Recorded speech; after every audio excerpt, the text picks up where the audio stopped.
Hi, this is Miss A and this is my first ever vlog sa buong buhay ko. And at first, may ganap ako that day or dito sa video na to. So, bago ko man, i-share sa inyo kung anong ganap ko. So, nag-skin prep muna ako for my get ready with me. So, yan, yung mga products na gagamitin ko dyan or yung makikita nyo is from TikTok shop. So, punta na lang kayo sa TikTok ko and check the showcase. Okay? So, yan. Okay? So, wag nyo akong i-judge kung gano'n ako mag-makeup. Kasi, it's kind of ano lang naman yan. My everyday look. Okay? So, hindi naman ako professional makeup artist. So, ano nga bang purpose ko sa pag-makeup? Simple lang. Para hindi ako magmukhang maputla. Kapag wala akong makeup or kapag nakita nyo akong hindi naka-makeup, talagang maputla yung mukha ko. That's why I wear makeup. Okay? Hindi naman siya heavy makeup. Basta ang ano lang dyan is magmukha akong hindi maputla. Okay? Or kaya magmukha akong presentable. Okay? So, yan. Ganun lang ako mag-makeup. Actually, yung brush ko na yan na ginamit ko sa blush on is matagal na. And of course, ayan. So, yan. And yung favorite shade ko sa eyeshadow palette. Ano ba yun? Kinakabahan ako, sorry. Ayan. Anyways, yan. So, bakit nga ba ako nag-makeup? Kasi ngayon nga, ano ba? Paulit-ulit. Boomerang ka, girl. Ayan, So, ayan, outfit check. So, pasintabi sa kalat sa likod. Malilate na talaga ako na. Sige. Bye. Tapos, ayan. So, itong part na to is nasa MRT na kaibigan ko. Ayan. So, nakalimutan ko na kung saan yung destination namin dyan. Basta around Manila para kunin yung certification ng reading namin. So, by the way, I'm a private teacher sa isang private school here in Calamba. And here's my best friend or college bestie. Okay. So, yan siya yung pinaka-tour guide ko. Kaya hindi ako pwede mawala kasi dito sa Ulado ang Manila. Sa part niya nakakatawa kasi ilalagay pala doon yung card. Hindi pala itatap doon. Anyways, pangalawang beses akong nagkamalinan. So, nakakatawa sa sarili. And yan. So, yan. Yan, may nagbabasking. Basking. Hello sa'yo, kuya. And yan. Ang ganda. So, yan. Ang atake dito ay healing my inner child. Char. Wala lang. Ano yung mall nga ito? Nakalimutan ko na. Basta Manila. Yun. Oh, yan. Opaque. Nag-change outfit ako dyan. Pero color black pa rin. Ayan. Lakad-lakad lang kami dyan. Yan. So, yan. Napag-decision namin photo booth. Yan. So, maganda yung quality ng photo booth nila. I mean, the ambience, talagang self-photo booth kasi siya. Yan. Pero ang ganda ng atake, ang ganda ng lightning. Yan. Diba? Ang fresh namin tingnan ng kaibigan ko siya. Siyempre, every gala, hindi mawawala ang photoshoot. Talagang super supportive yung kaibigan kong yan ever since in college. Ayan, lakad-lakad kami dyan. Yan. Sabi ng kaibigan ko doon sa clip na yon is, naipasyal na niya ako sa Japan and Korea. Well, true. Kasi yung ambience nun Japan and Korea. Ayan, ang gulo ng video. Ayan, yung simbahan sa Greenbelt. Ayan, sa Greenbelt na to. Ang ganda ng simbahan dyan, actually. Ayan, lakad-lakad lang. Nakakapagod maglakad actually. O ayan, outfit check siya. O, pack, ganun. Nag-retouch din ako dyan. Ang bango na CR ng Greenbelt.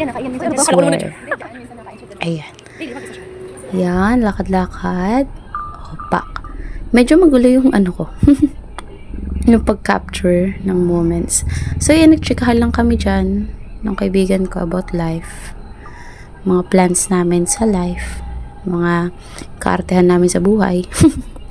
Ayan. Ala, so far tagal. So far tagal ng transition. Sige lang. Ayan, kwento-kwento lang kami dyan. Naisip namin kung ano bang patutunguhan ng ginagawa namin sa life. Ayan. So, by the way, siya yung kasama ko sa lahat ng bagay.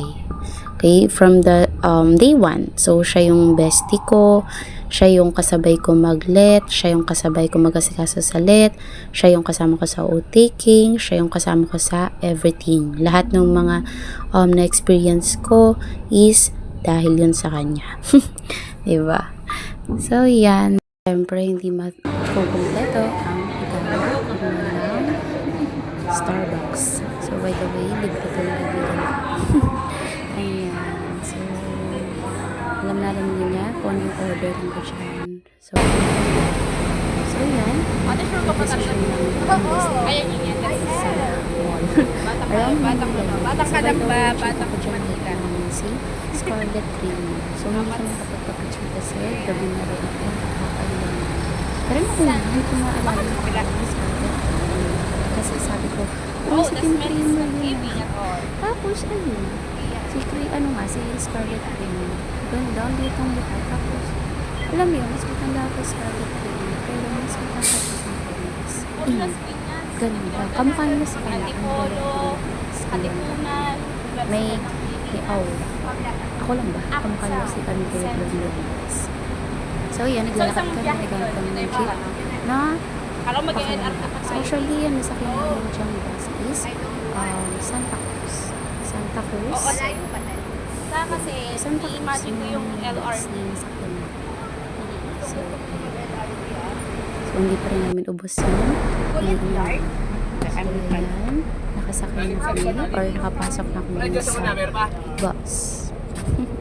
So, ang hirap mag-date pag ganito pala.